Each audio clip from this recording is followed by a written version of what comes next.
And when that pressure is on you and you feel otherwise, you feel burnout, you feel tired, you feel at your wit's end, and yet this expectation is there that really is a false expectation, it can cause unbelievable frustration in you and a desire to escape all of it and just quit altogether.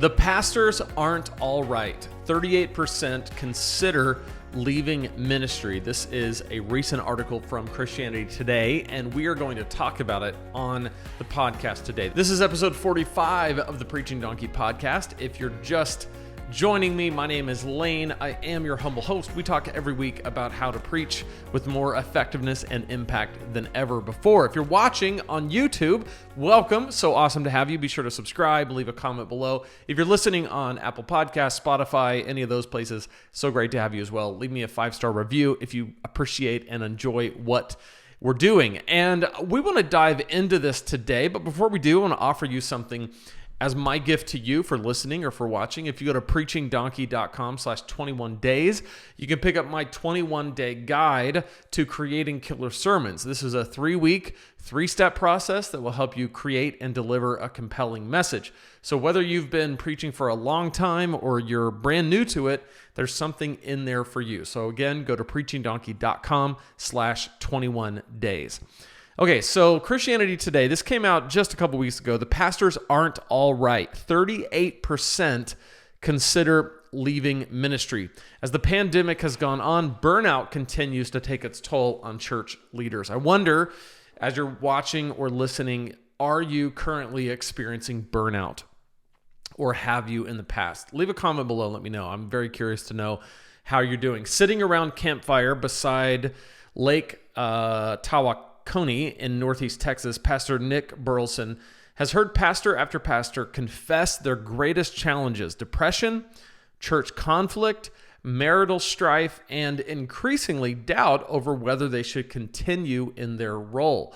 I wonder, as you're listening, as you're watching, have you dealt with depression, church conflict, marital strife, doubt over whether you should continue?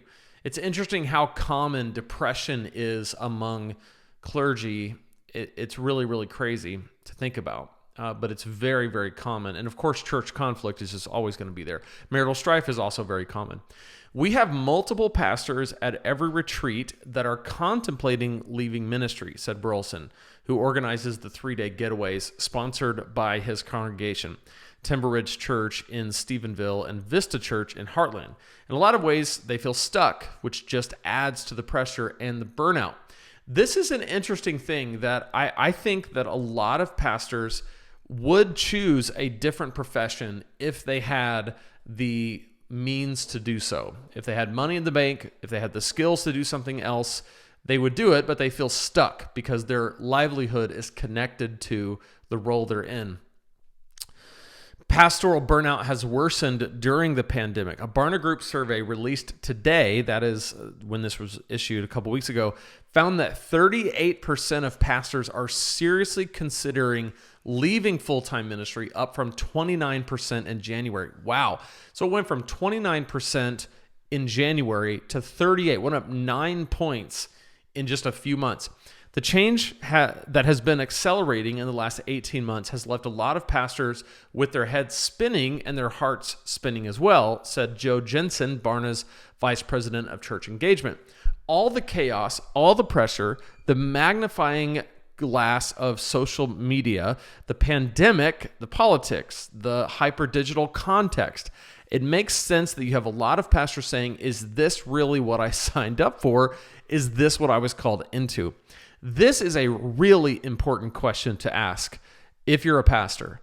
Is this really what I signed up for? I think this question was an important question to ask prior to the pandemic, but this has only become a bigger and bigger issue, that when you take all that comes with ministry in a church context where you're employed by a church and you're paid by the church and you're a pastor in a traditional setting, all that goes with that is so far removed, or it can become so far removed from your initial calling to pastor people that it almost becomes unrecognizable. You're a a leader, you're a business person, you're running an organization, you're a nonprofit fundraiser, you're a speech giver, and you happen to pastor people. And it's all wrapped up into this one title, pastor. And that can be very, very, very difficult for people to live under the pressure of. During pandemic, more pastors consider leaving the pulpit. Barna research found that a growing portion of Protestant pastors said they had seriously considered stepping away from full-time ministry. So here we have pastors in January of 2021, 29% considered leaving. In October, that rose to 38%. That's crazy. The greater number of pastors rethinking their profession correlates with rising stress and worse mental health in general. Back in 2016, 85% of pastors rated their mental well-being as good or excellent. But according to a previous Barna poll, in the October 2021 poll, it was down to 60%. Wow. So 25% reduction in the number of pastors that would say that their mental well-being is good or excellent in 5 years. That's a huge, huge drop. 1/4 of all pastors went from good or excellent to just not good, not excellent. Pastors who said they have seriously considered leaving the pulpit were half as likely to say they were doing well relationally, and 1/3 as likely to say they were doing well emotionally. Interesting. So there's a correlation between people who are considering leaving and their relationships not doing well and them not doing well emotionally. None of this is necessarily surprising, especially if you're in ministry. With so many ministry leaders on the brink, pastors are more eager for outlets like Burleson's Getaways, where they can develop friendships, speak openly about their struggles, get advice, and find mental health support. Prior to COVID-19, burnout was a silent epidemic in ministry leaders. The stats testify to this, but now I might say burnout is endemic, said Dan White, who launched the Kineo Center in 2020. The center hosts retreats for ministry leaders in Puerto Rico and is starting a weekly coaching program in 2021. In his work with pastors, White has seen the crisis intensify. More leaders are experiencing burnout, even people with regular Sabbath rhythms and vacation times. Their burnout has gotten more severe, with discouragement and exhaustion running bone deep. It's interesting, that something has to change when even a regular day off and vacations don't help you recover. If you're burnout, even with a regular rhythm of Sabbath where you're truly getting a day off every week and vacation times, if that's not doing it, then you don't have enough margin. There's no margin in your life and in your work. Burnout begins to show up in different ways according to differences in our personalities, said White, a longtime church planter, pastor, and coach with a counseling degree. For some, it looks like anger and irritation behind closed doors with family. For me, it looked like relational hiding and trying to disappear. For others, it looks like excessive indulgence in social media, alcohol, binge watching TV in order to escape. Our minds, souls, and bodies will try to compensate for the overwhelm we feel. Interesting. It's interesting to think about how this hits different people differently, because if you just hear the word burnout and you've never experienced a type of burnout, you might just think it means that you get to a point where you're really tired or you can't handle it anymore. But some people, it doesn't show up that way. It shows up in maybe these excessive indulgences or retreat or anger. That's a really interesting observation. Evan Marbury, a pastor and counselor in Durham, North Carolina, uses Paul's line in 2 Corinthians 1:8 as a guide for identifying burnout.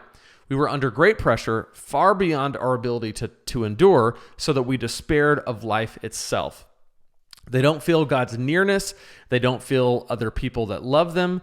They don't feel the ways they are made in God's image and how their existence is actually delightful. When you get to that place, that's really concerning, he said. Many pastors are ashamed or afraid of that place, even though Paul said it. If Paul said it, we should be able to say it. And this is a huge, huge part of being a pastor, being in ministry. People expect you to have a sustained level of spirituality that far exceeds anybody else's. Like that you and God, you and the Lord are walking closely.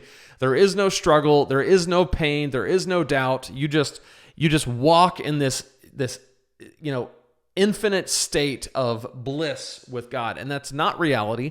We live in a fallen world. It doesn't work that way. And when that pressure is on you and you feel otherwise, you feel burnout, you feel tired, you feel at your wit's end, and yet this expectation is there that really is a false expectation, it can cause unbelievable frustration in you and a desire to escape all of it and just quit altogether. Pastors across the board are feeling more overburdened and lonely as the pandemic goes on, and the crisis is particularly acute among mainline Protestant churches. In October 2021, half of mainline pastors said they are seriously considering quitting, compared to a third of evangelical non-mainline pastors, Barna found. Amid all the shakeups and crisis that have come in 2020 and 2021, this has become a moment for pastors to rethink their approach to their role and their mental health. This is the one really good thing that comes out of this. I don't like that people are going through pain and struggling and suffering, but the one massive benefit and positive that can come from this is if we begin to rethink the approach we have to our role and to our mental health. AKA, we start to prioritize our mental health and we start to look realistically about what our role actually is as pastors, because it has become far more than it ever needed to be and that it needs to be going into the future. Quote, a lot of pastors are struggling to feel hope, said Marbury, a pastor at Christ Central Church. They believe it theologically, but things just seem to keep spiraling. Budgets are being hit, attendees are hit, and someone sits with you and says, I'm leaving. That can reinforce doubt, shame, and feelings of inadequacy. So yeah, a lot of churches never recovered financially. A lot of churches never recovered attendance-wise. And then you have a personal toll as a pastor when somebody leaves your church. You feel responsible. You feel like there's something maybe you didn't do or you could have done that would have prevented it. And all of these things are because our current way of doing church is so consumer driven.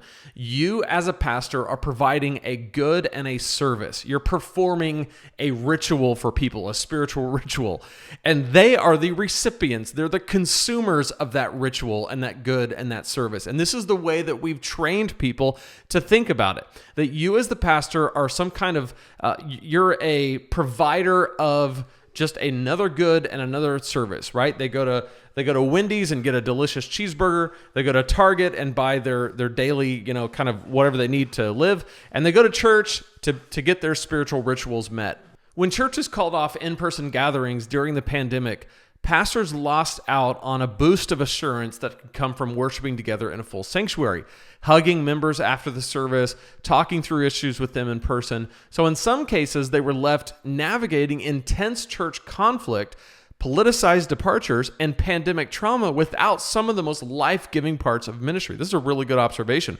We went completely virtual in a lot of cases. You had the same issues, the same tension, and yet absent the actual personal touch, which caused even more pain and had nothing to kind of help you heal it. It's forcing pastors to find their identity in Christ and not in the perfection of their ministry, and I think this is a good thing, said Burleson. I think he's totally right. Finding your identity in Christ is incredibly, incredibly hard to do, especially when you're in ministry, because your identity in Christ and your identity in your ministry becomes so intertwined that you begin to forget who you are as a Christian first and start to place that secondary to who you are as a pastor in your role and how well you're doing at that. At Timber Ridge Church, he's had to address his own fears of not growing and remind himself that God's call in Matthew 25:21 was to focus on faithfulness, not success.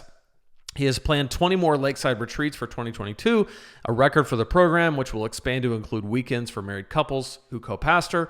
Participants continue to keep in touch as friends, and for those who need professional counseling or support, organizers are able to refer them to trusted resources. Because so many pastors enter full-time ministry assuming it will be a lifelong calling, they often endure a lot, including chronic health issues, as well as anxiety and depression, before thinking of moving on. But counselors and coaches say their experience aligns with Barna's findings. More pastors on the brink are wondering how long they can last. Again, I think so much of this is because it's unsustainable. The pace, it's unsustainable. The expectations, it's far outside what most of us signed up for when we became pastors. And most people feel stuck because there's no other way that they can make a living. The number one factor influencing a pastor's assessment of a vocational transition is money. Yes, that's what I just said. What will I do for an income? Said White. There's a panic there, and in many cases, we have to help them reimagine themselves and their pastoral role in the world. Jensen at Barna urged pastors who find now themselves questioning their place in ministry to lean into the process rather than seeing themselves as less of a pastor for reconsidering their calling. Figures like King David, Moses, other biblical figures, they had questions, they had doubts about their calling, he said. Now's a great opportunity to lean into the tension, to go deeper into their relationship with Jesus, and to come out more resilient, more sure of who they actually are, whether that's being a vocational minister or not. I think that's really important to consider, that your calling to ministry may or may not mean that you're getting a W-2 check from a church and that you're a pastor in a traditional setting. If you're called to ministry, you are going to do ministry. It's just a matter of what the context is, what it looks like. And I think we have shoved all of it into this one box where you work at a church and you lead a staff and you lead a congregation and you manage the finances and you manage the organization and you cast the vision and you lead, and all that stuff is great and it's awesome. When it's good, it's really good. When it's not good, it's really not good. And I wonder if there is a bit of a simplification going on. I wonder if all of what's happened with the pandemic, with the pain that pastors have experienced, the inability to keep up with the demands and the expectations and the pace, I wonder if this is going to force us to look at ministry different and approach it in such a way that's more sustainable and healthier, and actually is pastoring, the kind of pastoring that we signed up for when we took on the role of taking care of God's people. I just wonder that. I wonder what you think in the comments. Let me know in the comments below. Let me know you can email me if you have any thoughts. I'd love to hear your thoughts on this. Thank you so much for watching. Be sure to grab your guide at preachingdonkey.com/21days, and I will see you in the next episode.